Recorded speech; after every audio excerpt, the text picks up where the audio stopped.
आपके हर राज्य में कम से कम 20, 25, 40 प्रकार के अलग अलग रेसिपीज हैं, राइट। हमारे राजस्थान में आप फैक्ट्री जाओगे ना, परसों चूरमा दाल बाटी आप खाएंगे, 2-2 प्रकार का चूरमा है, बेसन का चूरमा, बाजरे का चूरमा है, गेहूं का चूरमा है, मसाला बाटी है, दूसरा बाटी हो 100% शुद्ध भारतीय देसी गाय में बना हुआ सारा का सारा भोजन होगा, राइट।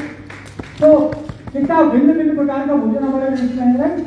तो ऐसी स्थिति में जब पॉल्सन पिल्जर कह रहे हैं कि वेलनेस इंडस्ट्री बढ़ रही है और बढ़ेगी, ऐसी स्थिति में इसका भी लाभ अमेरिका वाले उठाएंगे। जहर बेचिंग तो अमेरिकन, यानी कि पेस्टिसाइड, कीटनाशक, डीएपी, यूरिया, ये सारी चीजें वो हमको अमेरिका दे, दवाइयां अमेरिका दे, भारत को खिलौने चाइना दे, कंप्यूटर अमेरिका दे, गाड़ियां हमें जर्मन ब्रांड चाहिए, जापान के ब्रांड चाहिए, यूरोपियन ब्रांड लोग इस्तेमाल कर रहे हैं। कम से कम एक मौका है जो मुझे समझ में आया, भारत को प्रगति देने में एक मौका है, वो है आयुर्वेद और भारत का खाना। इस अपॉर्चुनिटी को मैं किसी हाल में जाने नहीं दूंगा। ये अपॉर्चुनिटी सिर्फ मेरे लिए नहीं होगी, ये मेरे देश के लिए होगी, क्योंकि आयुर्वेद आगे बढ़ेगा तो देश भी आगे बढ़ेगा। अगर रास्ता खुलेगा तो और लोगों के लिए रास्ता खुलेगा। आज मैं जब खेती कर रहा हूं औषधि पौधों की, तो कितने किसानों को डायरेक्टली इनडायरेक्टली फायदा मिलता है। अभी मैं रिसेंटली 2-3 दिन पहले मेरे खेत में गया था कुछ काम से, वहां पे कुछ झोपड़े वगैरह बना रहे, कुछ ना मिट्टी के घर वगैरह कुछ बना रहा हूँ, कुछ चीजें कर रहा हूँ, बाद जब देखेंगे तो उसका मैं देखने गया था। तो वहां कुछ किसान मिल गए जिनको मैं कभी नहीं मिला, जिनको जानता नहीं, ऐसे ही वो आके थोड़ा ऐसा पैर छुआ, तो मैंने कहा हमारे को पूछा उसको कौन है, ऐसा इसको नहीं जानते, इसके घर में इसके खाते में बोला आपने कम से कम 1.5 करोड़ डाल दिया अब तक, मैं उसको जानता ही नहीं। वो कुछ जड़ी बूटियां सप्लाई कर रहा है, हमारे यहाँ से उसको पेमेंट आ रहा है, 1.5 करोड़ में उसने 10% कमाया होगा। तो बहुत सारे फार्मर को बेनिफिट हो रहा है। सो आई डिसाइडेड कि यार ये अच्छा चीज है, इससे हमारी जैविक खेती पे हम लोग बढ़ावा देंगे, पूरी दुनिया में प्रदूषण को कम करेंगे। और भारत के पास में जब आज हमारे पास 8,000 से ज्यादा प्रकार के औषधीय पौधे उपलब्ध हैं, ये पूरी दुनिया को काम में आएंगे और हमारे देश की अर्थव्यवस्था बढ़ेगी। दूसरी तरफ ये अमेरिकन कंपनियां दवा भी ये दे रही है, दारू भी ये दे रही है, और न्यूट्रिशन सप्लीमेंट के नाम पे भी आ गई हमारे देश में, और हमें कहते हैं कि ये विटामिन मल्टीविटामिन खा लो, ये सोयाबीन का प्रोटीन खा लो, ये खा लो, और वो कंपनियां आज भी बहुत सफल हो रही हैं। अब मुझे बताइए कि वो जो पिज्जा बर्गर खाने वाले, रात में 2 बजे खाना खाने वाले, रात में लेट तक शराब पीने वाले, वो लोग भारत को न्यूट्रिशन का ज्ञान दे रहे हैं। 200 साल, 500 साल पहले, 1000 साल पहले जो कपड़े पहनने की परंपरा थी, आज भी बहुत सारे लोग उसको फॉलो कर रहे हैं। हमारे यहाँ परसेंटेज कम है। वो 1000 साल पहले जैसा खाना खा रहे थे, आज भी वो खाने की जो प्रकार है, व्यंजन उनको बना के रखा है। एक बात मुझे बताइए कि साला ये वो अमेरिका की तो कोई संस्कृति नहीं है, वहां का कोई पुरातन कुछ ज्ञान नहीं है, वहां की कुछ वेद या कोई ग्रंथ या कोई बुक्स नहीं है, वहां का कोई कल्चर ही नहीं है। वो तो खुद कहते हैं उन्होंने पूरी दुनिया का कल्चर लिया, उनको खाना नहीं आता था, उनको तो पहनना नहीं आता था, है ना। उनको क्या है, जानवर को मार लिया, सेक लिया, खा लिया, ब्रेड खा ली, ये खा लिया, वही उनका कल्चर है। शराब पी लिया। हमारे यहाँ कितना भयानक अच्छा व्यवस्थित साइंटिफिकली वैज्ञानिक रूप से प्रमाणित वेल डॉक्यूमेंटेड लिटरेचर सब कुछ था, इसके बावजूद हम क्या खा रहे हैं, बर्गर। अब भारत के अंदर ये बर्गर बेचने वाली कंपनियां अरबों खरबों रुपए का बिजनेस कर रही है, किसकी जेब से पैसा जा रहा है? क्या ये बर्गर हमारे देश की अर्थव्यवस्था को या स्वास्थ्य व्यवस्था को बेहतर कर रहा है? अरबों रुपए का कोल्ड ड्रिंक बिक रहा है, क्या ये हमारे देश को कुछ फायदा कर रहा है? हमारे यहाँ KFC जैसी कंपनियां चिकन और मटन जो बेच रही है, पकौड़े बना बना के, क्या ये हमारे देश को फायदा कर रहा है? समझने की कोशिश करो। नेस्ले कंपनी अपना अलग अलग मिल्क प्रोडक्ट बेच रही है, दूध की शक्ति युक्त बॉर्नवीटा, हॉर्लिक्स, ब्ला ब्ला ब्ला, बहुत सारे कैडबरी डेयरी मिल्क। ये राजीव दीक्षित से मिलने के बाद में समझ में आया कि ये दूध नहीं है, जहर है। ये जर्सी गाय का दूध लाया जा रहा है, और वो गाय जिसको दबा के मीट खिलाया जाता है, वो गाय का दूध जो अमेरिकन ने पीना बंद कर दिया, यूरोपियन ने पीना बंद कर दिया, वो दूध का पाउडर बन बन के भारत जैसे देशों में फेंका जा रहा है, और हम उसको दूध की शक्ति वाला करके अपने बच्चों को घोल घोल के पिला रहे हैं और अपनी गायों को मार रहे हैं। उनको हम कचरा खाने के लिए छोड़ रहे हैं, अमेरिका से दूध का पाउडर लेके आ रहे हैं। What a bloody fool we are.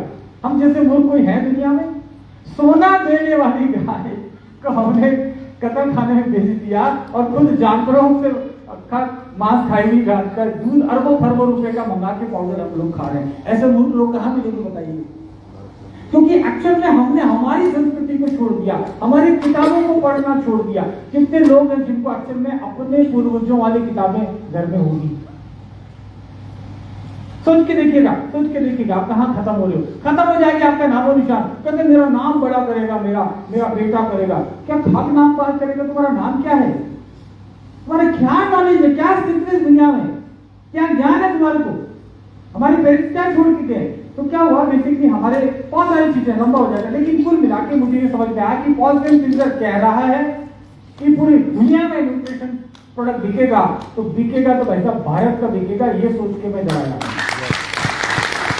हम भारत वाले इस तराजू को जब तोड़ा जाएगा तो सबसे भारी भार हमारा होना चाहिए। और हम इस देश के 500 लोग भी, बाकी छोड़ दीजिए 140 करोड़ को, 500 करोड़ लोग भी फिनाइन बन के सीरियसली हम आयुर्वेद का ज्ञान लेके एक्सपर्ट बन के मेहनत करके अगले 10 साल में पूरी दुनिया में अगले 10 साल में हम लोग रिवोल्यूशन खड़ा कर सकते हैं। हम हजारों करोड़ के कंटेनर भर के हम डायरेक्ट सेलिंग के माध्यम से पूरे विश्व को दे पाएंगे। आपको एक चीज बता देता हूं दोस्तों, आप में से कुछ लोग अगले 10 साल बाद मेरे साथ रहेंगे और बहुत सारे लोग नहीं रहेंगे। लेकिन मैं आपको बता देना चाहता हूं कि 10 साल नहीं, जब तक जीऊंगा मैं यही काम करता रहूंगा और ये कंपनी आगे बढ़ती रहेगी, विद और विदाउट यू।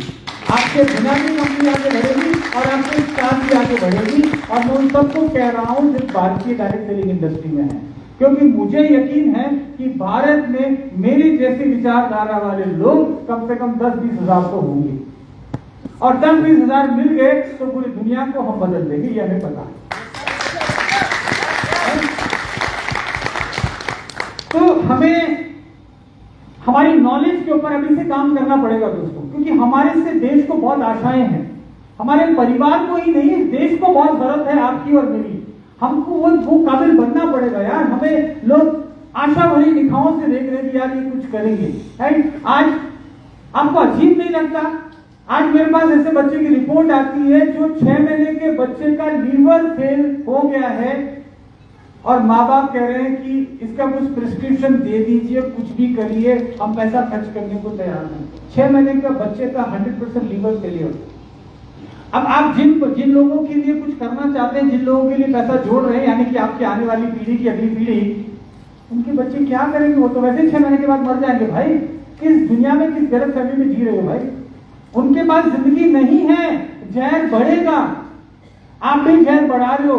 सारा दिन ये प्लास्टिक की बोतल में हम पानी पी रहे हैं, किधर जाएगा? मिट्टी में ही जाएगा, इस देश की मिट्टी में जाएगा ये प्लास्टिक। कितना प्लास्टिक हम फेंक रहे हैं, कितना पोल्यूशन क्रिएट कर रहे हैं। हर दिन भयानक रूप से ये बढ़ता जा रहा है। हमको आसान चीजें पसंद है। यूरिया का एक कट्टा, एक बैग 50 किलो का खेत में डालना किसान को बहुत आसान लगा। वो गाय को चारा खिला के, कितना अच्छा प्रोसेस था कि उसका दूध भी पीता, चारा भी खिलाता, फिर वो दूध देती, उस दूध को भी पीता, पोषण मिलता, अच्छा विटामिन ई मिलता, और वो गोबर को खेत में डालता सड़ा के, तो खेत की उपज भी बढ़ती, जमीन का कार्बन बढ़ता, पूरी दुनिया में ग्लोबल वार्मिंग नहीं होती। वो काम उसको आसान लगा क्योंकि अंग्रेजों ने कहा भारत वालों को कि भैया तुम लोग भूखे नंगे हो। ऐसा कहा हमको क्योंकि हमारे देश में हमारे प्रधानमंत्री को कहना पड़ा था कि देश के लोगों एक टाइम का खाना बंद करो। लाल बहादुर शास्त्री को कहना पड़ा था कि हमारे देश में खाना नहीं है। हमारे देश के प्रधानमंत्री अमेरिका के चरणों में लेट गए थे कि हम भूखे, हम मर जाएंगे, हमारे पास रोटी नहीं है। तो अंग्रेजों ने सड़ा हुआ खाना दे दिया हमको, गेहूं भर भर के भेज दिया।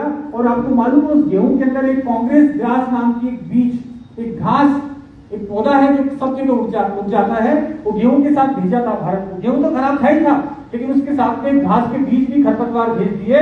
और भारत सरकार के आज भी 30,000 करोड़ रुपया भारतीयों का खर्च हो जाता है उस खरपतवार के नुकसान की वजह से खेतों में। 30,000 करोड़ रुपया सालाना। ये बीज उन्होंने हमारे उस गेहूं में डाल के भेजा था, तब से लेकर आज तक खत्म ही नहीं कर पाए। कभी और लंबी चीजें हैं बहुत। तो मुझे ये समझ में आ रहा है दोस्तों कि आज हमारे देश में कितना खतरनाक दौर से हम गुजर रहे हैं। हमारा पोल्यूशन बढ़ता जा रहा है, हमारे फसलों की पौष्टिकता खत्म होती जा रही है, हमारे गाय भैंस की पौष्टिकता, हमारी जमीन खत्म होती जा रही है। इसीलिए हमको जागरूक होके हमको बहुत सारे काम करने हैं। पैसा तो कमाना है, पैसा कमाओ, बहुत कमाओ, लेकिन यार अच्छे इंसान बनो, क्योंकि अच्छे इंसान बन के पैसे कमाओगे ना, पैसे का सदुपयोग होगा। नहीं तो क्या करोगे, वही शराब पियोगे, वही ड्रग्स खाओगे, वही उल्टे सीधे काम करोगे, पैसा फिर खत्म हो जाएगा। अच्छे इंसान बन के पैसा कमाओगे तो परिवार की पीढ़ियों में संपन्नता लाएगी, प्रॉस्पेरिटी लाएगी, विजडम लाएगी, एक है ना एहसास लाएगी सुकून का, प्राउड का, राइट। सो अब हम बात कर रहे हैं फैमिकल सिरप के बारे में। तो फैमिकल सिरप न्यूट्रास्यूटिकल भी है, फूड सप्लीमेंट भी है और आयुर्वेदिक औषधि का भी काम कर रही है। बीमारियां भी ठीक कर रही है और बहुत सारा शरीर को विकास करने में मदद कर रही है। इसमें कौन कौन सी जड़ी बूटियां मुख्य हैं, तो बता सकता है महिलाओं के स्वास्थ्य के लिए कौन कौन सी जड़ी बूटियां फायदेमंद होती है? फटाफट नाम बोलो। Ashoka, very good one. एक बोलिए। चिरैता, शतावरी 2, चिरैता, चिरायता 3, दारू हल्दी, सुपारी बोला उन्होंने 4, दारू हल्दी 5।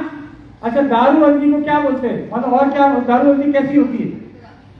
हल्दी इन्होंने बोला हरिद्रा, तो दारू जो हल्दी है, दारू हरिद्रा। अब कोई सोच रहे हो दारू है, अरे ये बढ़िया आइटम है। दारू हरिद्रा और हल्दी में क्या अंतर होता है? दारू हल्दी कैसी होती है? इसको ट्री टर्मरिक भी बोलते हैं, लकड़ी होती है, पेड़ होता है इसका। और बाकी जो हल्दी खाते हैं वो क्या होती है? जमीन में जड़ होता है, कंद होता है, वो हल्दी होती है। और दारू हल्दी का पेड़ होता है, इसलिए ट्री टर्मरिक भी बोलते हैं। क्या बोलते हैं? ट्री टर्मरिक लिख सकते हैं। दारू हल्दी को सामान्य भाषा में ट्री टर्मरिक भी बोलते हैं, यानी कि पेड़ वाली हल्दी, ठीक है। दारू हरिद्रा इंफेक्शन के लिए भी बहुत अच्छी होती है। हम कुछ क्रीम्स बनाते हैं, डॉक्टर नेचर का ELOVERA एलोवेरा क्रीम के अंदर दारू हरिद्रा डला हुआ है। स्किन इंफेक्शन को कम करता है, इन्फ्लामेशन सूजन को कम करता है, दर्द को कम करता है, इचिंग को कम करता है, बहुत सारे फायदे।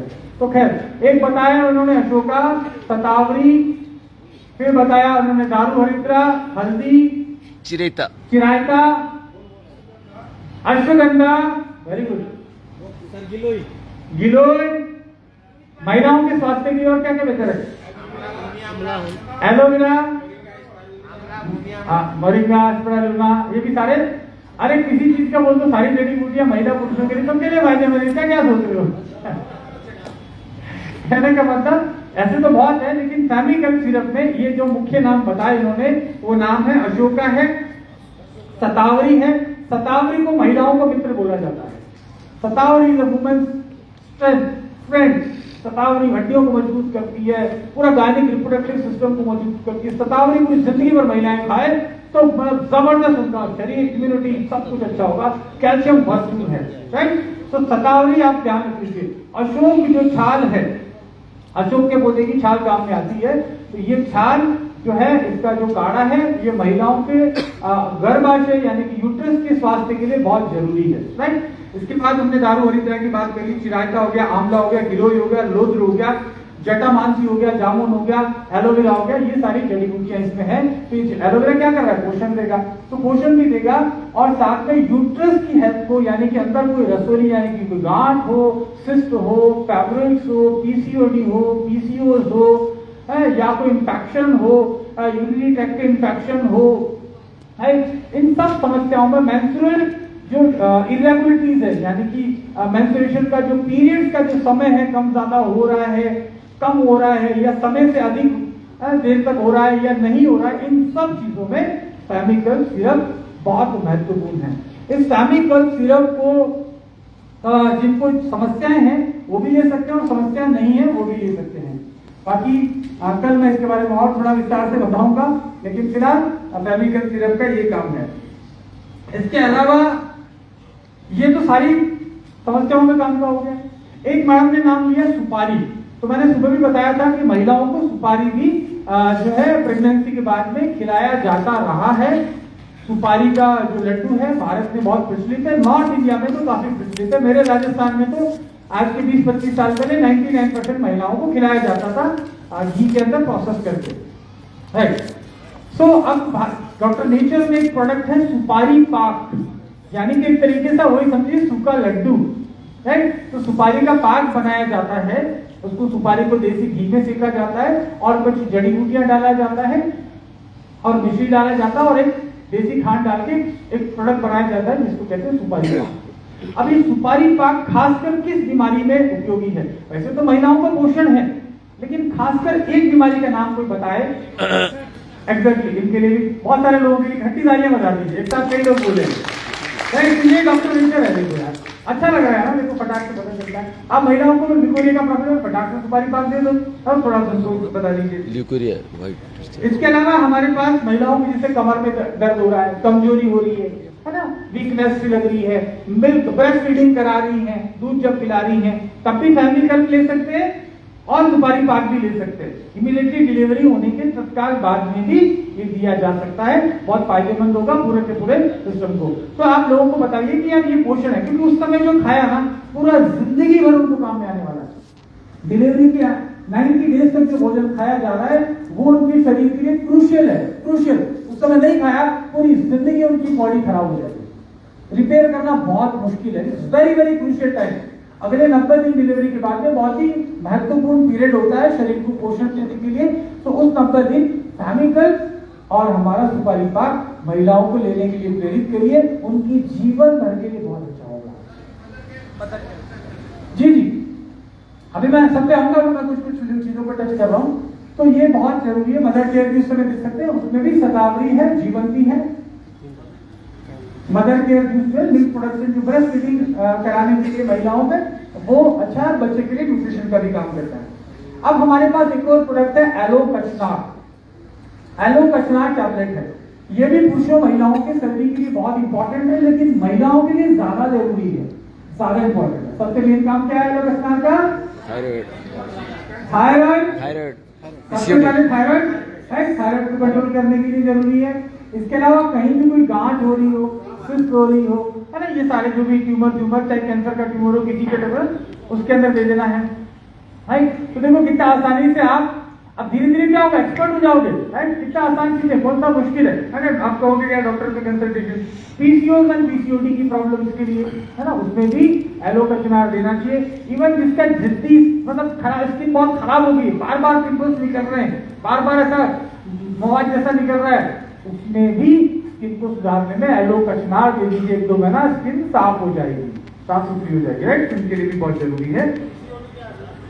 और वेट लॉस में भी कुछ महिलाओं का वेट लॉस नहीं हो रहा है, उसमें भी, है ना, स्टबर्न फैट मतलब रुक नहीं रहा है, तो महिलाओं को 1-2 महीना उनको कोई प्रॉब्लम नहीं है, सिस्ट भी नहीं है, थायराइड भी नहीं है, कुछ नहीं है, फिर भी हर मैं खासकर डॉक्टर नेचर फैमिली के जितने भी हमारे फीमेल बहनें जुड़ी हुई है, आप साल में 1 महीना तो खा लो, बिना किसी प्रॉब्लम के पक्का खा लो। यू नेवर नो कहां बॉडी में गांठ बन रही है, इसका कोई दिक्कत है यार, एक टैबलेट रोज की खा लो 30 दिन तक, क्या दिक्कत है, कर सकते हैं ना। अपने घर में आपके 8-10 साल से उम्र की जो भी आपकी बेटियां हैं, बहनें हैं, माता है, सबको खिला दो एक बार, क्योंकि हम एलो कचनार, क्योंकि हमारे परिवार को सुरक्षित रखना बहुत जरूरी है, कोई बहुत ज्यादा पैसा भी लगने वाला नहीं है। हाँ जी, बिल्कुल इस गांठ के भी ले सकते हैं। बाकी अभी शाम में कंसल्टेशन के लिए मैं रहूंगा, और बाकी पंकज जी कल पूरा दिन है, तो अभी सेशन क्योंकि मेरा बहुत लंबा है, अभी 8 बजे तक भी मुश्किल से खत्म होगा, बाकी तो मैं रात के 3-4 बजे तक खत्म होगा, इतना सामान मेरे पास है अभी, तो जल्दी कोशिश करता हूँ। चलिए सवाल बात में सर, अब डायबिटीज के बारे में बात करते हैं। राइट, उसके लिए सर मेरा जूम में आना पड़ेगा, है ना, मेरे को जूम में सवाल पूछेगा, जरूर जवाब दूंगा।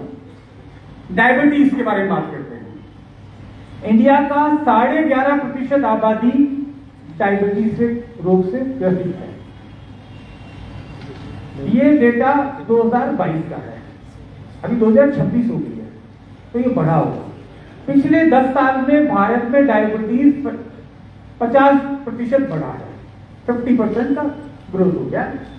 खासकर भारत में जो जुवेनाइल डायबिटीज है, यानी कि छोटे बच्चों को जो डायबिटीज है, उसका परसेंटेज भारत में 150% बढ़ गया। जिन बच्चों के लिए आप भाग रहे दौड़ रहे हैं ना, उन बच्चों की स्थिति ये है। ये बच्चे 5-7 साल के 8 साल के न्यूबॉर्न बेबीज भी हैं इसमें। पैदा हुआ HbA1c बहुत हाई 15-16 HbA1c, पैदा होने के 1 घंटे के बाद जब नाप रहे हैं बच्चे कोमा में चले जा रहे हैं, इतना भयंकर शुगर। ये कार्बोहाइड्रेट, और पता है बहुत सारी बीमारियों का कारण हमारी जेनेटिक स्ट्रक्चर है, पड़ता है और हमारे जीन से भी पड़ता है। तो हमारी जो पीढ़ियां पैदा हो रही है वो ऑलरेडी बीमार पैदा हो रही है, क्योंकि बहुत सारे लोगों के जेनेटिक स्ट्रक्चर ही बदल चुका है, इसलिए बीमार बच्चे हो रहे हैं। एक दिन के बच्चे का किडनी फेल का रिपोर्ट मेरे मोबाइल में है, एक दिन का बच्चे का किडनी टोटली फेल। कैसे हुआ है ना, सोचेगा। तो डायबिटीज के बारे में हम बात कर रहे थे। अब डायबिटीज को वैसे साइंटिफिक वैज्ञानिक भाषा में क्या बोलते हैं, जो पॉपुलर डायबिटीज है आज के दौर में, 2 प्रकार की डायबिटीज है, टाइप 1 टाइप 2। तो टाइप 2 के बारे में बात करते हैं। टाइप 2 डायबिटीज, इसको क्या बोलते हैं डॉक्टर लोग, क्या बोलते हैं, क्या बोलते हैं डायबिटीज को?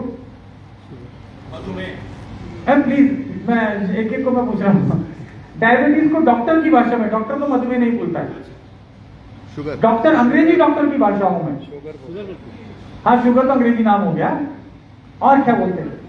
मधुमेह। हाँ जी, मधुमेह तो हिंदी में संस्कृत नाम है मधुमेह। डॉक्टर के पास जाएंगे तो पर्ची पे सबसे पहले लिखता है बीमारी का नाम, डायबिटीज मेलिटस। कौन बोला? डायबिटीज मेलिटस कौन बोले? मैं सर।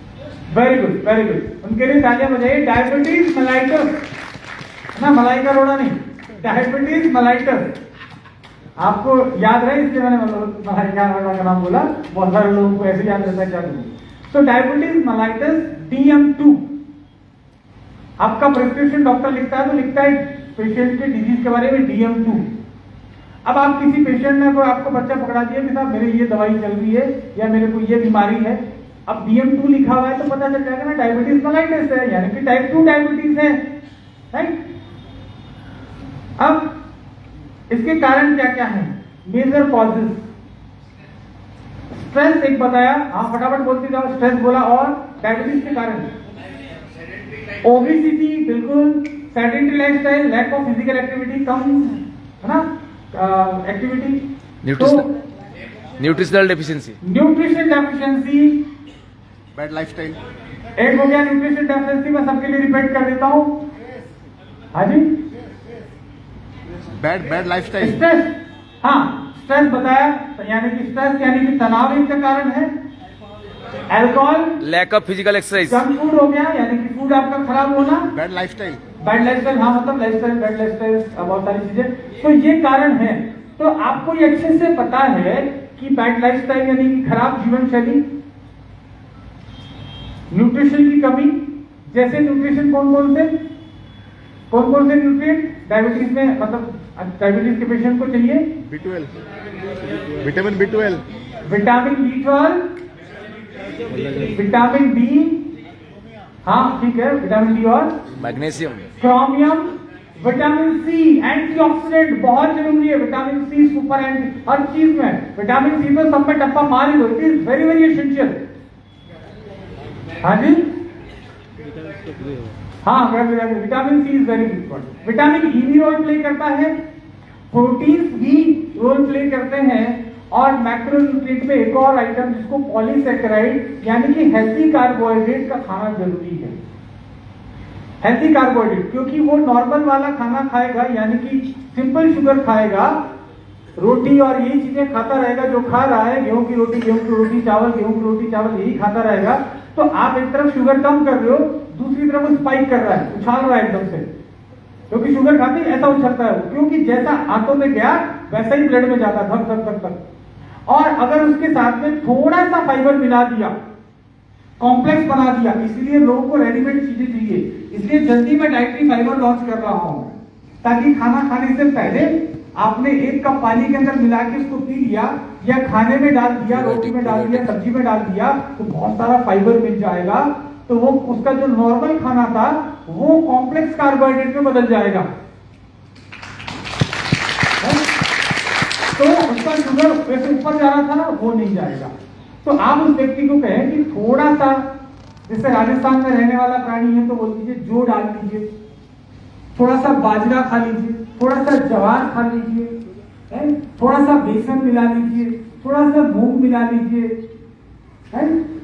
तो इससे क्या होगा कि उसमें कॉम्प्लेक्स कार्बोहाइड्रेट भी आ जाएंगे और शुगर लेवल तुरंत नहीं बढ़ेगा, भी तो होगा। है? और उसको थोड़ा स्प्राउट खाने के लिए बोलिए, सब्जियां खाने के लिए बोलिए, क्योंकि आपको मालूम है फाइबर के क्या क्या फायदे हैं। फाइबर खाने से आपका ब्लड शुगर नहीं बढ़ता। क्यों? क्योंकि फाइबर आपकी आंतों में जाके चीनी का और तेल का अवशोषण 50% तक कम कर देता है। It reduces the absorption of fat and sugar in your intestine. आपको ब्लड में जाएगा ही नहीं, सोखेगा सीधा बड़ी आंत से बाईपास भेजेगा, बाहर निकलेगा, है? तो जो चीजें लोग हैं, है ना, थोड़ा खाने के शौकीन है, उनको फाइबर ज्यादा खाना चाहिए ताकि वो बच जाएंगे अपने खाने गलत आदतों तो होती भी, राइट? तो इसका कारण आप सब लोगों ने बता दिया। अब फ्रीक्वेंट रिफाइंड जो कार्बोहाइड्रेट है, बार बार लोगों ने नमकीन थोड़ी सी खा ली, इससे थोड़ी सी क्या होता है, थोड़ा सा बाद में कुछ खा लिया, और जो लोग बार बार कुछ ना कुछ मंचिंग करते रहते हैं, राइट, कुछ ना कुछ खाने की आदत है, वो भी मेरे जैसे हो रहा है, मेरे यहाँ से हो रहा है, अभी ठीक है। सो अभी क्या होता है कि बार बार ये खाना, ये इस तरीके से खाने से हमारा शुगर लेवल बढ़ता रहता है। अचानक धीरे धीरे बड़े को प्रॉब्लम नहीं, क्योंकि शरीर भी धीरे धीरे एनर्जी को लेता रहेगा। आपने जैसे ग्लूकोज डाला, थोड़ी देर बाद में आपका शरीर उस ग्लूकोज को इस्तेमाल करने लगता है अपनी एक्टिविटी में। लेकिन आपने सीधा सिंपल कार्बोहाइड्रेट खाया तो उसको एब्जॉर्ब करने का, यूज करने का समय नहीं मिलेगा, सीधा ब्लड पे चल जाता है और शुगर लेवल बढ़ा देता है। हाँ, जब कमजोरी आ गई है, आप बहुत तेज भाग रहे हैं, दौड़ रहे हैं, जैसे मैं स्कूल में, मुझे याद है हम लोग दौड़ के आते थे, स्कूल टीचर वहां खड़े रहते थे, ग्लूकोन डी खोल के पिला देते थे हमारे को, ताकि तुरंत एकदम से, क्योंकि हम सब दुबले पतले थे, नहीं पता चले कि बेहोश होकर ना गिर जाए, है ना, ब्रेन में शुगर कम हो जाती तो हम कोमा में भी जा सकते। इसलिए सिंपल कार्बोहाइड्रेट का भी उपयोग कहीं कहीं जरूरी है। अब ये क्या होगा कि इंसुलिन जो है हमारी बीटा सेल्स बनाती है, मालूम है ना? कोई ऐसा तो नहीं जिसको नहीं मालूम? बीटा सेल कहाँ होती है? पेनक्रियास।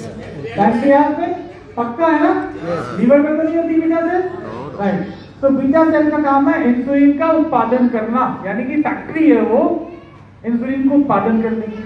अब ये इंसुलिन आता है और क्या करता है, जब आप, हाँ जी, अब ये इंसुलिन क्या करता है, आएगा और हमारे जब खून के अंदर ग्लूकोज की मात्रा ज्यादा हो जाएगी तो क्या करेगा, कोशिकाओं के पास जाएगा और उसका ताला खोल देगा। ये चाबी है इंसुलिन, ताला खोल देगा, कहेगा जाओ कोशिका में जाओ, तुम इसमें जाओ, हार्ट में जाओ, ब्रेन में जाओ, मसल्स, इस मसल्स में जाओ, इस टिश्यू में जाओ, उसमें जाओ, फलाना जाओ, यूट्रस में जाओ, गाल ब्लैडर में जाओ, किधर किधर जाओ, हर कोशिका में डाल देता है थोड़ा थोड़ा। तो कोशिकाओं को एनर्जी मिल जाती है, नहीं मिलेगी तो क्या है, हमारे काम ही नहीं करेगी ना, हार्ट काम नहीं करेगा। अभी हार्ट चल रहा है ना मेरा, मैं आपसे बात कर रहा हूँ, इसको कार्बोहाइड्रेट मिल रहा है तो चल रहा है, मेरी बॉडी में ग्लूकोज खत्म, ये मर जाएगा, मुझे पता ही नहीं लगा, लो थोड़ा कार्बोहाइड्रेट मिला ही था, मैं काम करना बंद कर दिया, किडनी काम करना बंद कर दी, ब्रेन काम करना बंद कर दिया। जब आप बहुत ज्यादा भूखे हो, दिमाग काम नहीं कर रहा, टेंशन, तनाव है, किसको मार दूंगा, खा जाऊंगा, ऐसा गुस्सा आता है, तो ग्लूकोज चाहिए। तो अभी क्या हो रहा था कि आपका इंसुलिन जो है वो प्रोडक्शन हुआ बीटा सेल्स में, और उसके बाद वो इंसुलिन आपके क्या काम कर रहा है, काम ये कर रहा है कि आपके खून से, यानी कि ब्लड से ग्लूकोज को कोशिकाओं में डालने का काम करता है। डालने के लिए ये उसको जाता है और कोशिका उसको पहचानती है, हाँ यार ये आया है, यो ही गार्ड है, कोई और आतंकवादी नहीं है, ये बोलेगा उसको खोलो, ताला लगाएगा, गेट खुल जाएगा। अब क्या होता है कि बार बार आप जा जाके नॉक नॉक नॉक, पड़ोसी का बच्चा बार बार आके आपका गेट बजा के चले जाता है, बाद में साला, बाद में असली भी आदमी बजाएगा तो खोलेगा नहीं वो। हमारे हॉस्टल में होता था कि हम रात में पढ़ने के बाद, कि हमारा तो कोर्स पूरा पढ़ लिया हमने, फिर शैतानी सोचती थी, किसी के कमरे में जाके धम धम धम धम गेट बजाते थे, चुप जाते थे, फिर वहां गया देखते साला किधर है, कोई है ही नहीं।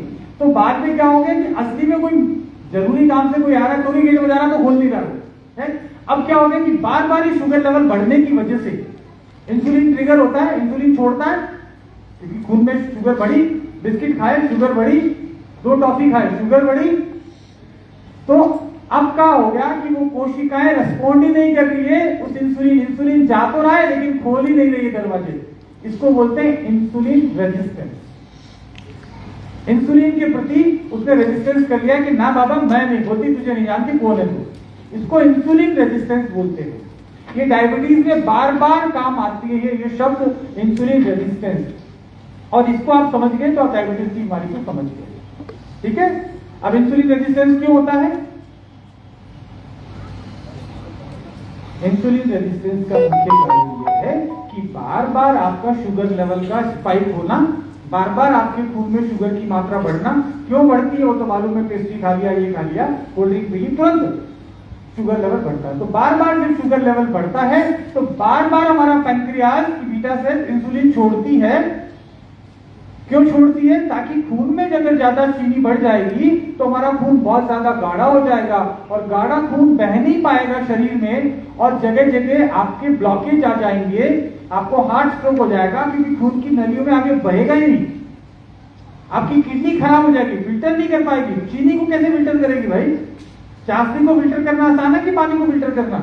नहीं। तो चाशनी जब बढ़ जाएगी, जब गाढ़ा हो जाएगा, तो ब्लॉकेज जगह जगह आ जाएंगे। उसके अलावा हमारे खून की जो शरीर में पहुंचने की गति है वो धीरे हो जाएगी। हमारे खून के साथ ही बहुत सारे पौष्टिक तत्व शरीर में जाते हैं, ये क्रोमियम, मैग्नीशियम, ये जिंक, ये हमारे खून के साथ ही बह के जाते हैं। और तो और ऑक्सीजन भी खून के साथ में ही खून के ऊपर बैठ के जाती है हमारे फेफड़ों में, हमारे शरीर के अलग अलग अंगों में। अब ये खून जो नाव है ले जाने वाली, यही खून खराब है, बोला मेरे से नहीं चला जा रहा, अब बैठा के कैसे लेके जाऊंगी? तो क्या होगा?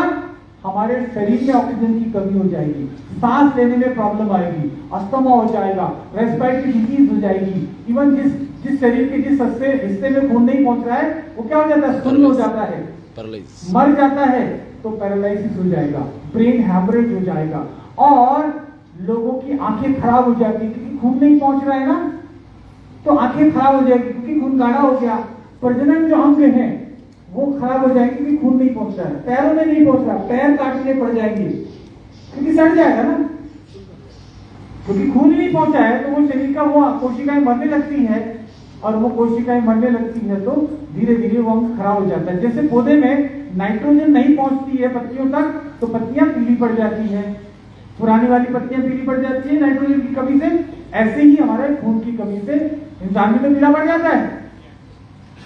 तो खून गाढ़ा होने से बचाने के लिए, कि शरीर में खून गाढ़ा ना हो जाए, इससे बचाने के लिए हमारा दिमाग इतना तेज है कि वो इंसुलिन को आदेश देता है बीटा सेल्स को कि भैया तत्काल प्रभाव से इसको निकालो, किधर किधर, जिधर जरूरत है देख देख के उधर उधर भेज दो। तो वो कोशिकाओं में डालता है, तो इंसुलिन अपना काम कर रहा है। लेकिन अब बार बार बढ़े जा रहा है तो कोशिकाएं देखती है ये क्या लफड़ा चला, इधर तो पहले ही शुगर भरी पड़ी है, हर मिनट में आके दरवाजा खटखटा रहा है, चाबी लगा रहा है, वो उसको उसकी बात ही नहीं सुनती, वो मारता रहता है, धक्के मारता है, वो बोलता ही नहीं है। इस परिस्थिति को इंसुलिन रेजिस्टेंस बोलते हैं। समझ गए? आपको याद आएगा? ठीक है। तो अभी क्या होगा ऐसी परिस्थिति के अंदर जब बार बार इंसुलिन बनाना पड़ रहा है? एक तो परिणाम ये हुआ कि रेजिस्टेंस पैदा हो गया, दूसरा ये बार बार ज्यादा इंसुलिन बनाने की वजह से हमारी बीटा सेल थक जाती है, बीटा सेल थक जाती है, एग्जॉस्टेड हो जाती है, निष्क्रिय हो जाती है, और धीरे धीरे इंसुलिन बनना ही कम हो जाता है। तो इधर तो रेजिस्टेंस डेवलप हो गया, इधर बनना ही कम हो गया, तो वो आपके शरीर में इंसुलिन की कमी हो जाएगी। तो कौन ताला खुलवाएगा? पहले तो आधे तो खोल ही नहीं रहे, और जो खोल रहे थे उनका भी नहीं खुलवा पाएगा, क्योंकि वहां खुलवाने वाली चाबियां ही कम पड़ गई। राइट?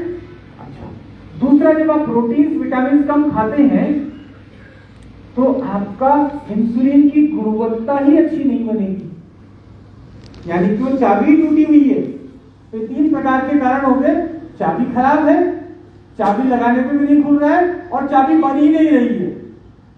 ये 3 प्रकार की परिस्थितियां पैदा हो जाती है डायबिटिक पेशेंट में। तो न्यूट्रिशन की कमी से आपका क्या होगा? इंसुलिन अच्छा क्वालिटी का नहीं बनेगा, और बार बार आप प्रोसेस फूड खाने से इंसुलिन का बार बार इस्तेमाल करना पड़ेगा, तो पैंक्रियास थक जाएगा।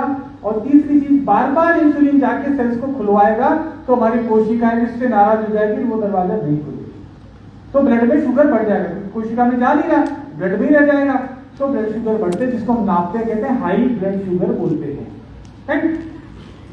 अभी हम और क्या क्या कारण है, ये सारे जो कारण बताए इन्होंने, स्ट्रेस की वजह से, मोटापे की वजह से, मोटापा एक बड़ा कारण है। अभी किसी व्यक्ति का वजन है आज 70 किलो, 70 किलो है उदाहरण के तौर पे, अब उसका जो पैंक्रियास था, उसकी जो बीटा सेल्स थी, वो 70 किलो के हिसाब से इंसुलिन बना रही थी, और वो व्यक्ति अगले 3 साल बाद में 90 किलो का हो जाता है। अब बीटा सेल को तो जो इंसुलिन बनाने की आदत पड़ी हुई थी, वो 70 किलो के हिसाब से थी, अब 20 किलो एक्स्ट्रा बन गया, इसके लिए कौन बनाएगा? तो फिर इंसुलिन की मात्रा कम पड़ गई तो भी डायबिटीज हो जाएगी, है? तो मोटापा भी एक कारण हो गया। तीसरा एक और कारण है, वो है स्टेरॉइड वाली दवाइयां इस्तेमाल करना।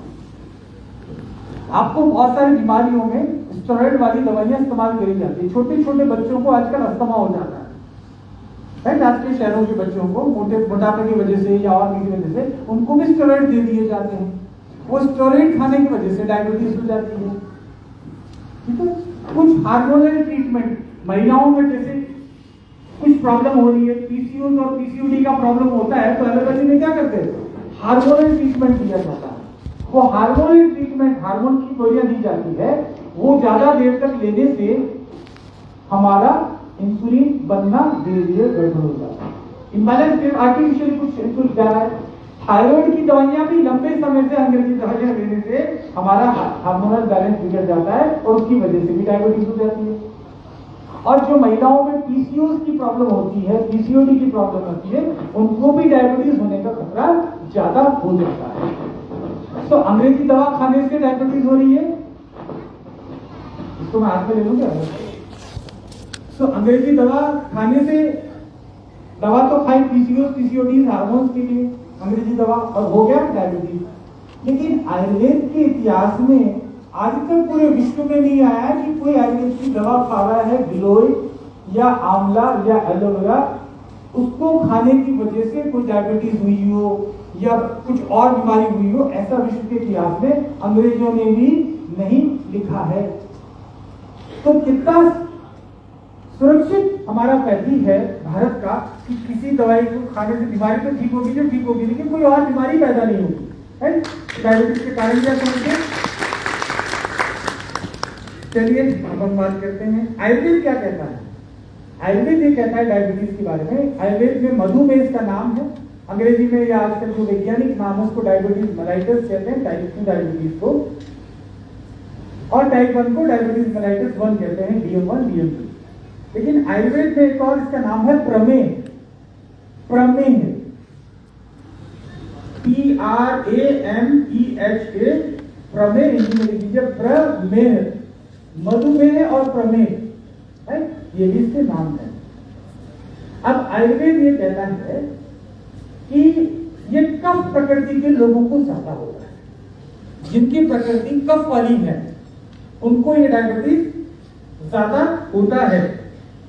सो आपको ये देखना है कि अगर किसी व्यक्ति की कफ की प्रवृत्ति है, उसको डायबिटीज होने का खतरा ज्यादा होगा, तो इसको पहले से इस तरफ ज्यादा ध्यान देना चाहिए, है?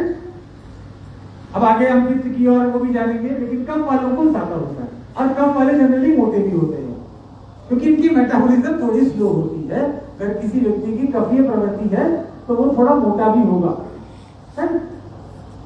इसके अलावा आयुर्वेद कहता है कि कफ की प्रवृत्ति, जिसका कफ बढ़ा हुआ हो, दूसरा चीज जिसकी अग्नि यानी कि डाइजेस्टिव फायर, जिसका डाइजेशन स्लो हो, आज की आधुनिक भाषा में जिसका मेटाबॉलिज्म स्लो हो, राइट? तो डाइजेस्टिव फायर, जठराग्नि या डाइजेस्टिव फायर, वो जिसकी कमजोर हो, जिसकी अग्नि कम हो, उसमें भी डायबिटीज का प्रॉब्लम होता है।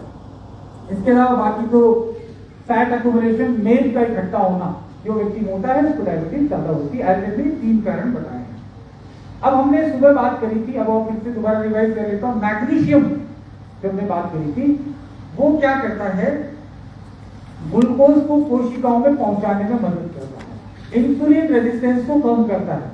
अब कोशिकाएं खुल नहीं रही है, समझो आपका गेट खोल नहीं रही है, आपकी पत्नी नहीं खोल रही है, या अब कोई नहीं खोल रहा है, आप घर बजा रहे हैं, फिर क्या करते हैं? आपके साथ या शादी या ससुर को साथ में लेके आए, वो कहते खोलना है, इनसे गलती होगी अब नहीं करेंगे, खोल दे तो खोल देंगे। तो ये मैग्नीशियम कोशिकाओं को तैयार करता है, जब ये खोल दो तो ये जाता है तो कोशिकाएं खुल जाती है। तो ये ग्लूकोज का रेजिस्टेंस कम हो गया ना, कोशिकाएं खुल नहीं रही थी, ये मैग्नीशियम जाने से कोशिकाएं खुल जाती है और ग्लूकोज कोशिकाओं में आ जाता है, तो ब्लड में शुगर कम हो जाती है। तो मैग्नीशियम बहुत महत्वपूर्ण है। इसके बाद हो गया विटामिन डी। सो ये क्या करता है, इंसुलिन के सीक्रेशन को बढ़ा देता है। मैग्नीशियम क्या करता है, इंसुलिन रेजिस्टेंस को कम करता है, यानी कि कोशिकाओं के दरवाजे खुलाने में मदद करता है, ठीक है। और विटामिन डी इंसुलिन उत्पादन करने में मदद करता है। विटामिन डी की कमी से इंसुलिन कम उत्पादन होगा, प्रोडक्शन कम होगा। इसके अलावा क्रोमियम, सुबह हमने बात करी थी, फिर से बार बार करने से ना ये चीजें याद हो जाती है। मेरा पर्पस कोई अपना प्रेजेंटेशन को बहुत ही प्रभावी दिखाना नहीं है, मेरा है कि आपको कुछ याद रह जाए बात में। सो क्रोमियम क्या करता है, improves the glucose uptake by the cells. ये भी कोशिकाओं से ग्लूकोज, कोशिकाओं की ग्लूकोज को लेने की क्षमता को बढ़ा देता है। कुल मिला के ये भी शुगर को कम करता है। कैसे कम करता है, किसी अगर पेशेंट को या डॉक्टर को आपको हर बात डिटेल में बताने की जरूरत नहीं है, लेकिन कभी कभी डॉक्टर ये पूछते हैं तुम्हारी दवा काम कैसे करती है, ऐसा पूछते हैं ना, कैसे काम करेगा तुम्हारे शुगर बैलेंस जूस है, तो आप बताएंगे, मैं आगे और डिटेल में बताऊंगा, पर अभी आप समझ जाएंगे तो आगे फिर बता पाएंगे कि इसमें मैग्नीशियम है, इसमें क्रोमियम है, इसमें जिंक है। अभी क्रोमियम पे आते हैं। So improve glucose uptake by the cells, कोशिकाओं द्वारा ग्लूकोज को ग्रहण करने को बढ़ा देते हैं ताकि ब्लड में शुगर कम हो जाएगा। इसके अलावा जिंक, जिंक का भी काम इंसुलिन का उत्पादन बढ़ाने में मदद करना है। Zinc helps to increase insulin secretion and production, right. इसके अलावा विटामिन B12 सुबह हमने बात कर लिया था, नर्व फंक्शन के लिए जरूरी है। तो डायबिटीज के रोगियों को नर्व का फंक्शन कम हो जाता है क्योंकि खून कम पहुंचता है नर्व्स में। तो डायबिटिक पेशेंट अगर विटामिन B12 कम खाएंगे तो उनको और ज्यादा नर्व डैमेज हो जाएगा, राइट। और दूसरा जो चीज है, मेटफॉर्मिन खाने की वजह से भी उनमें विटामिन B12 कम हो जाता है डायबिटिक पेशेंट में, इसलिए उनको अगर कम हो गया तो बहुत सारे उनको प्रॉब्लम्स आएगी, आंखें खराब होगी, है ना, बहुत सारी चीजें होंगी। विटामिन सी बहुत जरूरी है डायबिटीज में, एंटीऑक्सीडेंट है, राइट। तो विटामिन सी कैसे मिलता है हमारे शुगर बैलेंस जूस से, क्योंकि उसमें त्रिफला है, आंवला है ना, विटामिन सी मिलेगा। तो विटामिन सी एंटीऑक्सीडेंट है। इसके अलावा ओमेगा 3 भी डायबिटीज में इंपॉर्टेंट रोल प्ले करता है। ये क्या करता है, इन्फ्लामेशन को कम करता है, इन्फ्लामेशन को कम करता है। तो इसलिए इंसुलिन रेजिस्टेंस को भी कम करता है, कोशिकाओं में सूजन को कम करेगा, राइट। तो कोशिकाएं सूजी भी रहेगी तो इंसुलिन को ठीक से ले नहीं पाएगी, है ना, वो सूजी भी ठीक ही काम से नहीं करेगी, कोशिकाएं काम नहीं करेगी तो लेगी कैसे। तो इंसुलिन का जो है रेजिस्टेंस है उसको भी ओमेगा 3 कम करता है। समझ आ रहा है। अब शुगर बैलेंस उसके बारे में फटाफट कर लेते हैं क्योंकि समय की भारी किल्लत है तो स्पीड बढ़ानी पड़ेगी। तो शुगर बैलेंस उसमें क्या क्या आइटम है, करेला, जामुन, गुड़मार, वेरी गुड, बहुत अच्छी बात है, गुड। तो मेन चीजें जो पहले सारी मीटिंग्स में 1000 बार बता दी गई है, सन 2021 से लेके आज तक मैं बहुत सारे इवेंट्स में बार बार इस फॉर्मुलेशन के बारे में बताता हूँ। खासकर डॉक्टर नेचर के जूम में तो बहुत बार मैंने बताया है। सेम चीज, मेरी ट्रेनिंग कभी नहीं बदलती। 10 साल पहले भी मैं अगर डायबिटिक केयर मेरा जूस आता था तभी भी यही बात बताता था, आज भी बता रहा हूँ, और 200 साल बाद भी, है ना, मैं तो नहीं मिलूंगा लेकिन मेरे ये नोट्स मिलेंगे या कोई और कर रहा होगा तो यही कर रहा होगा। So duplication makes it easier, right. बार चीजों को ठीक से समझ लेते हैं तो आसान हो जाता है। करेला का बॉटनिकल नाम नेम क्या है, एक्चुअल नाम एग्रीकल्चर वालों को थोड़ा आसान है इसलिए आप लोग ज्यादा टेंशन ना लो। मॉनमोर्डिया करेंटिया, मॉनमोर्डिया ब्रजेश मौर्य से मोर मोरिडिया याद रखो, मोर मोरिडिया करेंसिया, करेंसिया जो भी बोलो, TIA आता है तो करेंसिया। अब एक्चुअल में इसमें एक चैरिटी नाम का, चैरिटी या चैरिटी नाम का एक तत्व होता है। मोर मोरिडिया करेंसिया, लेकिन अब केरला याद रखो, थोड़ा मोर मोरिडिया करने वाला है, लेकिन कहीं लिखा हुआ पढ़े तो समझ में आ जाएगा बस इतना सा, बाकी का रटने की जरूरत नहीं है। तो इसमें चैरिटी नाम का एक कंपाउंड होता है करेला में, एक्टिव कंपाउंड होता है, एक घटक होता है, इसको फाइटोकेमिकल भी बोल सकते हैं। पेड़ पौधों का जो केमिकल है, फाइटो मतलब पौधा, तो प्लांट केमिकल है चैरिटी। एक चैरिटी क्या करता है, शुगर लेवल को कम करने का काम करता है, और ये नेचुरल इंसुलिन का काम करता है। जैसे इंसुलिन करता है ना, ये इंसुलिन की नकल करता है, मिमिक्री करता है, मिमिक। तो ये चैरिटी इंसुलिन की तरह ही काम करता है बॉडी के अंदर। जैसे इंसुलिन जाने पर कोशिका खुल जाती है, तो ये बीटा सेल नहीं भी दे रही है, तो ये चैरिटी खून में घुलने के बाद वैसा ही काम करता है। शरीर की कोशिका इंसुलिन समझ लेती है इसको, चैरिटी को, समझ लें। तो इस तरीके से आप बताएंगे किसी भी दुनिया के किसी भी एक्सपर्ट से, क्योंकि ये जो बातें हैं ये पूरी दुनिया को, US FDA से लेके पूरे ब्रह्मांड में वैज्ञानिक कम्युनिटी इस बात को समझती है। तो आप उनको आयुर्वेद की भाषा से बाहर निकल के, आयुर्वेद में तो आप समझाओगे कि प्रमेह रोग के अंदर अग्नि बंद हो जाती है।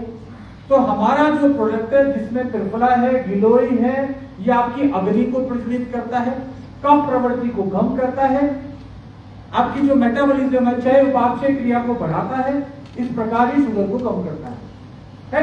लेकिन आज के डॉक्टर इस बात को समझ नहीं पाते, कोरिलेट नहीं कर पाते।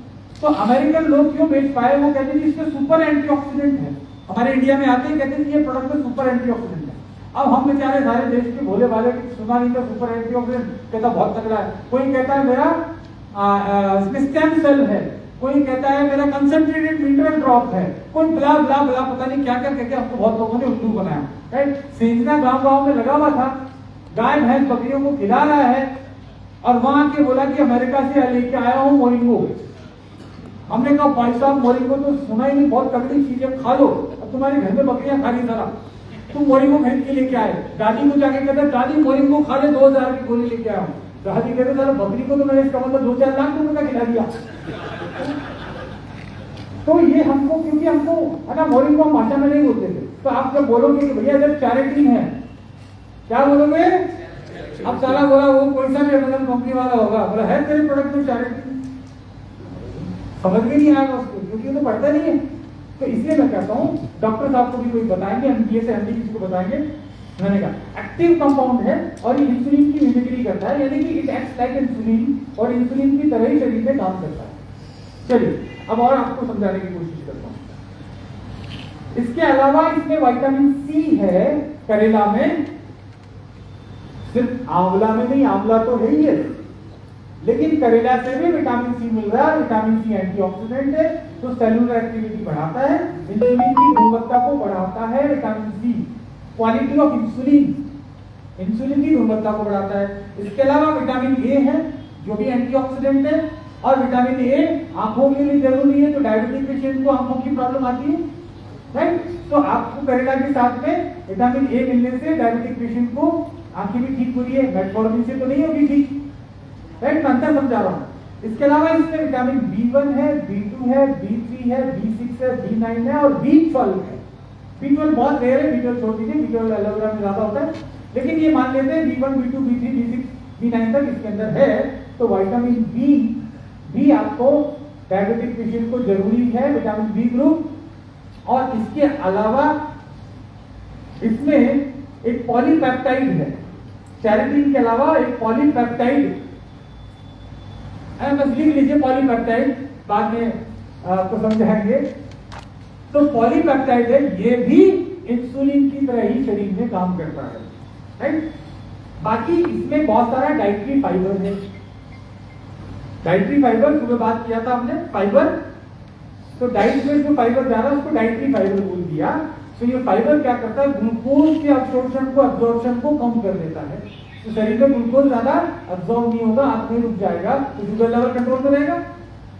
दूसरे आपके जो प्रीबायोटिक का काम करता है, यानी कि जो प्रोबायोटिक्स था उसका भोजन बनता है ये, तो वो प्रोबायोटिक्स हमारी गट हेल्थ को अच्छा रखते हैं। चलिए, इसके अलावा ये लीवर के फंक्शन को बेहतर करता है ना। करेला में जो एंटीऑक्सीडेंट है वो लगातार हमें लेने से हमारा लीवर भी अच्छा होता है। हालांकि लीवर हेल्थ के लिए और भी आइटम इसमें पास है। अब आ जाते हैं आंवला। करेला के अलावा आंवला है, आंवला में से विटामिन सी है, ए है, बी है, कैल्शियम है, आयरन है, मैग्नीशियम है, जिंक और फाइबर है। तो आप किसी भी शॉर्ट में समझाओगे डॉक्टर्स को तो आप बताओगे कि इसमें एंटीऑक्सीडेंट है, इसमें चारिटीन्स है, इसमें एंटी इंफ्लामेटरी विटामिन है, ये इंसुलिन की तरह बॉडी के अंदर काम कर रहा है, ग्लूकोज के अब्जॉर्प्शन को बढ़ा देता है, ग्लूकोज का जो रेजिस्टेंस है, जो इंसुलिन रेजिस्टेंस है उसको कम करता है, इस प्रकार से काम करता है। और आंवला जो है हमारे लीवर का जो ग्लूकोज को स्टोर करने की क्षमता को बढ़ा देता है। हमारा लीवर में 400-500 ग्राम ग्लूकोज इकट्ठा रहता है हमेशा एज अ रिजर्वायर। हमारा लीवर स्टोर करके रखता है ताकि कभी कभार हमको खाना ना मिले लंबे समय तक, तो वो लीवर छोड़ने लगता है ताकि हम भूख से ना मर जाए। आप खाना बिल्कुल नहीं खाओगे ना तो भी 5-7 दिन मरने नहीं देगा लीवर, क्योंकि 500 ग्राम उसने बचा के रखा है, दिमाग को जिंदा रखेगा। राइट?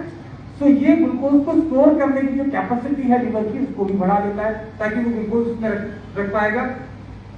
एलोवेरा है इसका एक और घटक, तो एलोवेरा में विटामिन ए है और B1, B2, B6 के नाम से B12 भी है, जो डायबिटिक पेशेंट के लिए जरूरी है। साथ में इसमें क्रोमियम है, मैग्नीशियम है, मैग्नीशियम का काम आपको मालूम समझ में आ गया था, तो मैग्नीशियम है, क्रोमियम है और साथ में विटामिन ई भी है। बाकी एलोवेरा में कौन सा पॉलीसेकेराइड होता है? एलोवेरा में एक तरीके का पॉलीसेकेराइड होता है, बाकी बहुत सारी चीजें, लेकिन एलोवेरा का पॉलीसेकेराइड का एक नाम है एसी मैनन, दूसरा है ग्लूकोमैनन। राइट? तो इंपॉर्टेंट है। अब किसी डॉक्टर के सामने बोलोगे तो क्या होगा, आपका प्रेजेंटेशन में वेट जाएगा। राइट? खतरे जान नहीं। सो टर्मरिक भी इसमें है। टर्मरिक में मेन चीज है कुरकुमिन है, और कुरकुमिन क्या करता है, कुरकुमिन की वजह से हमारी कोशिकाएं इंसुलिन को सही तरीके से रेस्पॉन्ड करती है। कुल मिला के हमारी कोशिकाएं ज्यादा ग्लूकोज लेने लग जाती है जब कुरकुमिन हम लोग खाते हैं। राइट? सो आपका क्या, इंसुलिन ज्यादा कोशिकाओं में जाएगा तो खून में कमी हो जाएगी इंसुलिन अपना ग्लूकोज की, तो डायबिटीज कंट्रोल होगा। राइट? सो क्रोमियम भी आपका जो है कुरकुमिन भी मदद कर देगा, और साथ ही साथ आपकी बीटा सेल्स की कोशिकाओं की क्षमता को बढ़ा देता है। बीटा सेल्स की कोशिकाओं को मदद करता है ज्यादा इंसुलिन बनाने में। राइट? तो ये भी हमारा काम हो गया। और साथ ही साथ हमारी पैंक्रियाटिक जो सेल्स हैं उनको भी बचाता है, यानी कि उनकी उम्र बढ़ाता है। राइट? सो ये सारा जो भी मैं बता रहा हूँ ना, ऑलरेडी मेरी जो पीपीटी है जो मैंने प्रेजेंटेशन करी थी अभी पिछले 3 दिन पहले, 3 दिन का मैंने सेशन करा था, पूरा का पूरा होगा वो है, क्योंकि आप लोगों ने सुना नहीं होगा, ध्यान नहीं दिया होगा, इसलिए हो सकता है नया लग रहा हो, वो का वो है। और उस मीटिंग में मैंने वो बोला है जो पिछले 4 साल से बोल रहा हूँ, बस वही बोला है, नया कुछ नहीं बोला। राइट? तो नया कुछ भी नहीं, सारी चीजें हुई।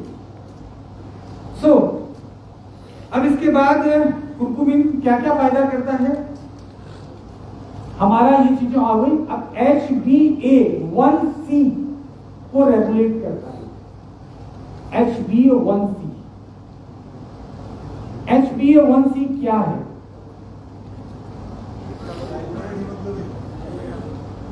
क्या है HbA1c? हाँ, नहीं, ग्लाइकोलेटेड हीमोग्लोबिन, HbA1c को बोलते हैं ग्लाइकोलेटेड हीमोग्लोबिन, या ग्लाइकेलेटेड भी बोलते हैं, ग्लाइकोलेटेड भी बोलते हैं, ग्लाइसिलेटेड भी बोलते हैं। कुल मिला के ग्लाइको मतलब होता है ग्लूकोज, ग्लाइको मतलब ग्लूकोज, और लेटेड मतलब उसके साथ में लेटा हुआ चिपका हुआ। ग्लूकोज आपके खून के कितने अणुओं के साथ में ग्लूकोज जुड़े हुए हैं? राइट? खून के जितने अणु हैं शरीर में, तो बहुत सारा खून हीमोग्लोबिन है, और हीमोग्लोबिन के जो अणु हैं उनमें से टोटल आपका जितना खून है उसमें से कितने अणुओं के साथ में ग्लूकोज जुड़ा हुआ है? अगर ज्यादा आपके साथ में जुड़ा हुआ है तो HbA1c ज्यादा आएगा, यानी कि डायबिटिक। आप में ज्यादा खून के कणों के साथ ग्लूकोज चिपका हुआ है, जहां जहां खून जा रहा है उसके साथ साथ में जा रहा है, यानी कि खून में ज्यादा ग्लूकोज हुआ होगा तभी तो ज्यादा अंगों के साथ चिपका है। और ये क्यों हुआ होगा? क्योंकि खून से कोशिकाओं में जा नहीं पाया, क्योंकि ग्लूकोज रेजिस्टेंस डेवलप हो गया था, इंसुलिन की क्वालिटी अच्छी नहीं थी, इंसुलिन कम प्रोडक्शन हो रहा था, इस वजह से खून में ग्लूकोज की मात्रा बढ़ी और खून के अणुओं के साथ में ग्लूकोज चिपक के बाइंड होके चल रहे थे। इसको ग्लाइकोलेटेड हीमोग्लोबिन बोलते हैं। अब इसको 3 महीने के अंदर चेक किया जाता है। पहले भी कर लो तो रोक नहीं रहा है, लेकिन 3 महीने में ही सही रीडिंग का पता चलता है। ये क्यों 3 महीने में? हाँ, आरबीसी बढ़ा देता है। नहीं, ये क्या होता है कि खून के कण तो वही है ना, आपके 3 महीने पहले बने थे, तो अपने आप ही एवरेज आएगा ना। एक दिन में, पर्टिकुलर दिन में नहीं आएगा, क्योंकि पुराने वाले भी इकट्ठे थे, तो टोटल आज का भी प्रभाव पड़ेगा। अभी फिलहाल अगर शुगर आपके पिछले 15 दिन से बढ़ रही है तो HbA1c थोड़ा बढ़ सकता है, ठीक है, लेकिन पुराने वाले तो उधर ही घूम रहे हैं ना, तो टोटल का एक तरीके से एवरेज ही आता है पुराने और नयों का मिला के। लेकिन 3 महीने में नापने के लिए क्यों बोला जाता है?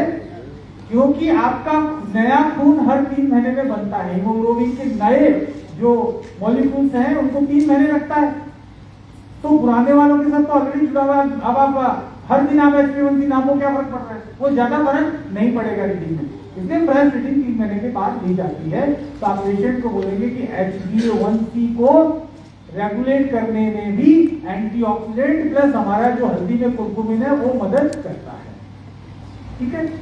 अब ये नॉर्मल जो है HbA1c वो कितना होना चाहिए? 5.7, राइट, बिलो 6। और जो हाई किसमें बोला जाता है, जिसको डायबिटीज बोलते हैं, मैं ये तो डायबिटीज हो गया, अब 6.5 से ऊपर वाला। अब इंडिया में आप, हाँ मतलब, पर इंडिया में ये अंग्रेजों ने थोड़ा दिया है, तो हमारे भारत में क्या खाते पीते लोग हैं, तो 6.8 तक भी आप उसको नॉर्मल मान सकते हो, उसको डराओ मत, है ना, कि नहीं तो भैया अभी खतरे में नहीं है, ये थोड़ा आमदा आमदा हमारा शुगर बैलेंस दिन में एक बार कीजिएगा तो ठीक हो जाएगा, नहीं तो स्ट्रेस बढ़ेगा। डॉक्टर क्या करता है उसको, पैसा तेरे ये हो गया, तेरा वो हो गया। अब हमने सुना है, डॉक्टर को पता है स्ट्रेस से डायबिटीज बढ़ती है। अब वो साला जो शुगर चेक करा तो बड़ी मिलती है यार, जल्दी निकला साला 350 से 450 कैसे आ गई, क्योंकि वो दिमाग में उसने डाल दिया कि तेरा ये होगा, जिंदगी भर तेरे को खानी। पहली बात तो झटका ये लगता है तेरे को जिंदगी भर दवाई खानी पड़ेगी, कभी ठीक नहीं होगा। और घर से निकल के आता है, घर जाता है, क्या हुआ, रात भर नींद नहीं आ रही, मुझे तो डायबिटीज। बाद में क्या है, 3 महीने के बाद, 4 महीने के बाद आदि हो जाता है।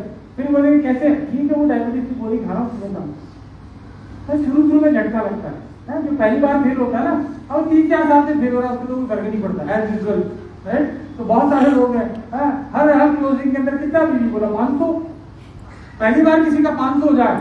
अब जैसे मेरे को आदत पड़ी है कि, है ना, महीने का करोड़ रुपए का टर्नओवर होना चाहिए, फैक्ट्री से हर महीने रिपोर्ट लेता हूँ। तो अभी कोविड जैसी स्थिति हो गई हमारी, अभी धनाधन एक्सपोर्ट के ऑर्डर आ रहे हैं, जैसे कोविड में हुआ था ना हमारे साथ, वैसी स्थिति अभी हो रही है। एक्सपोर्ट के ऑर्डर धन धन धन, थैंक्स टू ट्रम्प भाई साहब, ट्रम्प ने टैरिफ बढ़ा दिया, तो हमारे क्या हो गए, यूरोप के दरवाजे खुल गए। अब यूरोप में धनाधन, मतलब अभी भी मैं फोन उठाऊंगा ना, 7-8 नई इंक्वायरी पक्का मिलेगी। और एक इंक्वायरी का ऑर्डर कितने वॉल्यूम का रहता है, मात्र 11 करोड़, 20 करोड़, 22 करोड़, अभी एक 38 करोड़ का ऑर्डर मिला है, 10% वहां भी छोड़ूंगा, तो फायदा है ना, नेटवर्क बनाने का, काम करने का, है तो कर सकते हैं। तो खैर अब इस पे आते हैं। तो हमें क्या करना है कि 3 महीने के अंदर इसको चेक करना है। इसके अलावा मेथी इसके अंदर होती है, मेथी में भी इनसॉल्युबल फाइबर्स होते हैं जो कि ग्लूकोज के अब्जॉर्प्शन को बढ़ा देते हैं, राइट। ग्लूकोज कम होगा, अब्जॉर्ब कम होगा तो क्या होगा, आपकी स्पाइक कम होगा। अब मेथी में एक चीज और लिख सकते हैं, इसमें भी गैलेक्टोमेनन्स होते हैं, पॉलीसैकेराइड इसमें भी होता है, इस वाले का नाम है गैलेक्टोमेनन्स। इसमें क्या था, एसीमेनस में, इसमें मेन है गैलेक्टोमेनस। और ये भी जब फाइबर ज्यादा खाओगे तो शुगर का एब्जॉर्प्शन अब्सॉर्प्शन कम हो जाएगा, यानी कि शरीर के अंदर जो चीनी खाई है मुंह में वो आपके खून में थम जाएगी, ये गैलेक्टोमेनस की वजह से। 2-4 चीजें याद रखना शुगर बैलेंस के बारे में, बड़े से बड़ा डॉक्टर हो, ये भाई साहब ये है क्या, इसमें गैलेक्टोमैनिन्स है, फाइबर्स है हाई क्वालिटी। मेथी के अंदर फेनुग्रीक, मेथी पूरे वर्ल्ड में खाई जा रही है भाई साहब। मेथी के कैप्सूल आप यूरोप से लेके अमेरिका, जापान भरा पड़ा है मार्केट। मेथी फाइबर, मेथी ये, मेथी वो, फेनुग्रीक फेनुग्रीक फेनुग्रीक, और हम सारा समझ ही नहीं रहे। हम तो दादी नानी के दूर से समझ रहे क्या है, क्या बेवकूफ बोला है, मेथी डायबिटीज के लिए क्या दवाई बना दी है, करेला जामुन से क्या ठीक होता है। आप बताएंगे ना इसमें साइंटिफिकली एंटीऑक्सीडेंट है, एंटी इंफ्लेमेटरी है, ग्लूकोज रेजिस्टेंस को ठीक करता है, एब्जॉर्प्शन को बढ़ाता है, ग्लूकोज कैल्कुलेशन को कम करता है, ये बातें बोलना पड़ेगा। और एक और चीज इसमें है, क्या है, ट्रिगोनेलिन। ट्रिगोनेलिन, ट्रिगोनेलिन, राइट। ये भी इंसुलिन की तरह काम करता है, जैसे वो चैलेंजिंग की कर रहे थे ना, वैसे ही ये ट्रिगोनेलिन भी आपका इंसुलिन की तरह ही काम करता है। अब इनको नोट्स को बता रहा हूं, आपके बूढ़े होने तक जिंदगी भर, आज के 100 साल बाद भी आपको काम में आएंगे। आप अपनी टीम को ऐसे ट्रेनिंग दे रहे हो जैसे लगेगा। और इसमें से अगर अगले 1 साल बाद भी, 2 साल बाद भी इनमें से आपको 50% चीजें भी याद होगी ना, आप बहुत अच्छा हाई परफॉर्मेंस सेलर बन जाएंगे, राइट। बड़े बड़े डॉक्टर्स को आप ला पाएंगे, जो मैंने कहा 1-1 करोड़ का सामान बेच सकते हैं ना, वैसे डॉक्टर्स को आपकी टीम में ला पाएंगे। आप साइंटिफिकली एक्सप्लेन कर पाओगे। आप जाते हो, डॉक्टर साहब मैं डायरेक्ट सेलिंग कंपनी करता हूँ सर, ये मेरा शुगर बैलेंस है कितने का, 1200। पागल है, 1200 लेके जाए। क्या गैलेक्टोमैनिन्स है, एसीमैनिन्स है, हाई एंटीऑक्सीडेंट कुर्कुमिन है, इंसुलिन रेजिस्टेंस को रोक रहा है, चेरिटीन्स है। ऐसा बताओगे तो 12,000 में भी बिकेगा। प्रोडक्ट तो काम करता ही, लेकिन प्रेजेंट तो करना पड़ेगा ना, राइट। सो अब उसके बाद क्या कुछ कह रहे हैं, ऐसा आवाज कम आती है।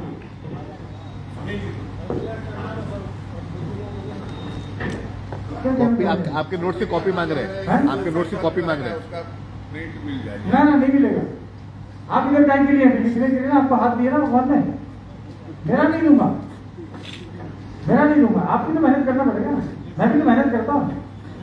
मैं तो मेरे लड़की को बोल देता टाइप करके देता, मेरे तो ऑलरेडी टाइप है।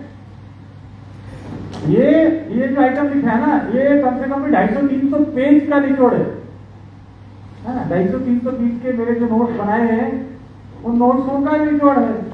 तो आपको सारे नोट्स आपके पास हैं, अलग अलग जूम मीटिंग्स में मेरे बहुत सारे प्रेजेंटेशन है, उनको पढ़ के आप भी बना लो ये नोट्स।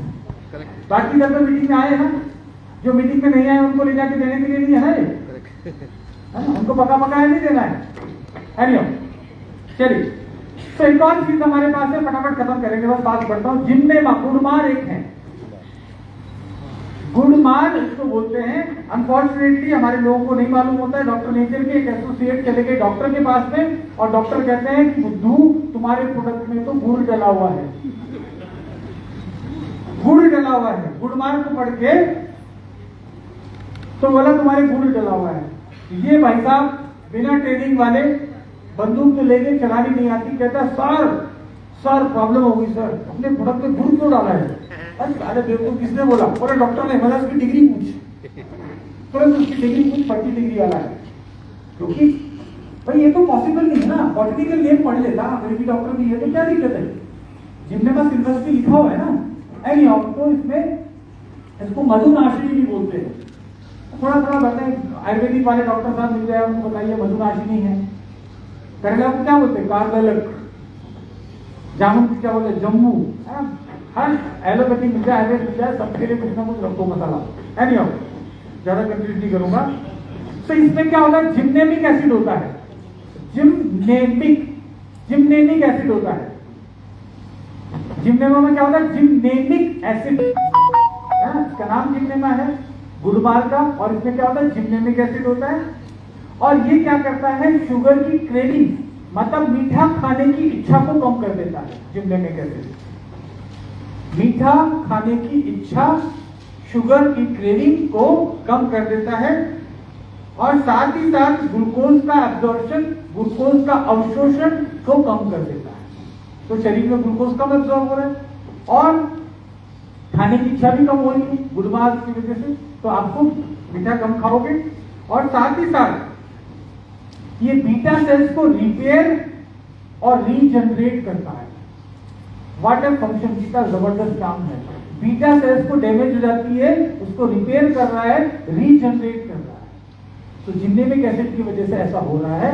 जब डॉक्टर दुनिया के किसी इंटरनेट पे डालेगा मॉडर्न से मॉडर्न डॉक्टर, वहां ये लिखा आएगा, तो वो आपकी बात को मानेगा कि बंदे की बात में दम है।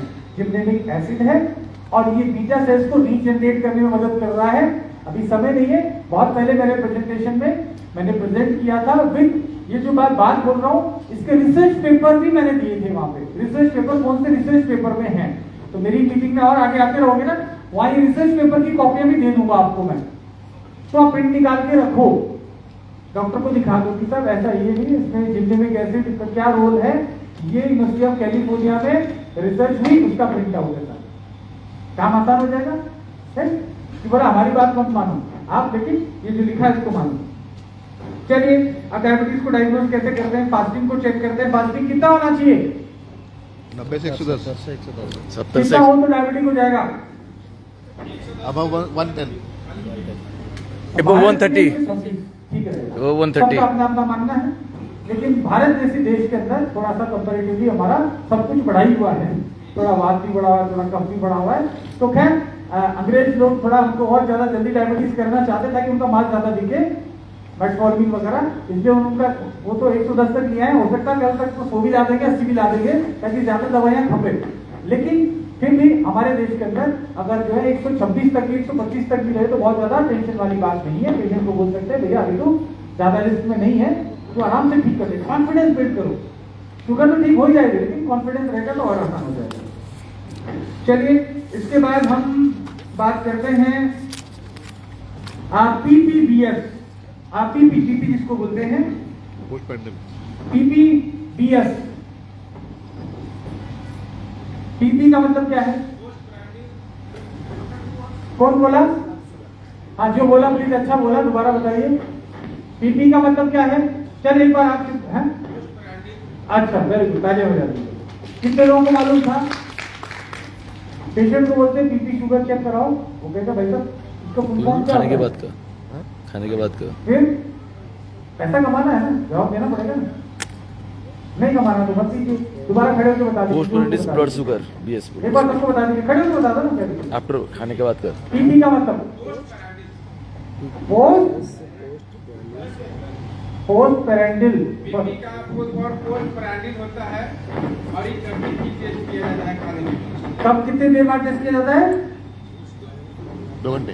2 घंटे के बाद जो है 2 घंटे के बाद। और एक और शुगर होता है जिसको रैंडम ब्लड शुगर बोलते हैं। वो रैंडम ब्लड शुगर कब चेक किया जाता है? कभी भी कर सकते हैं। ये ज्यादातर तब किया जाता है जब पेशेंट कोई एकदम से इमरजेंसी में हो, एडमिट वगैरह हुआ हो। अब उस समय जोड़ेगा कि भैया 2 घंटे के बाद ही करेंगे, तो तुरंत पता करना पड़ेगा। तो खैर है ना, तो आपको ये मालूम होनी चाहिए ना, छोटी छोटी चीजें हैं, ये आपको आसानी से समझ में आ जाएगी, राइट। और बाकी तो ठीक है, HbA1c 6.5 के करीब ला दो तो अच्छा रहेगा। अब आपने एग्रीकल्चर प्रोडक्ट की ट्रेनिंग भी ले ली थी कि नहीं ली थी? ये तो ताजा ताजा अभी हुआ था ना 3 दिन। अच्छा कितने लोग उसमें शामिल थे? काफी शामिल थे, वेरी गुड। तो अभी हम बात करते हैं जमीन के। थोड़ा सा कर ले, आधा घंटा और कर ले, चाहे तो 5 मिनट 2 मिनट का ब्रेक ले, गाना चला दो एक। चलो हाँ इनको नाचने की इच्छा हो रही है, आपको डांस करना पड़ेगा।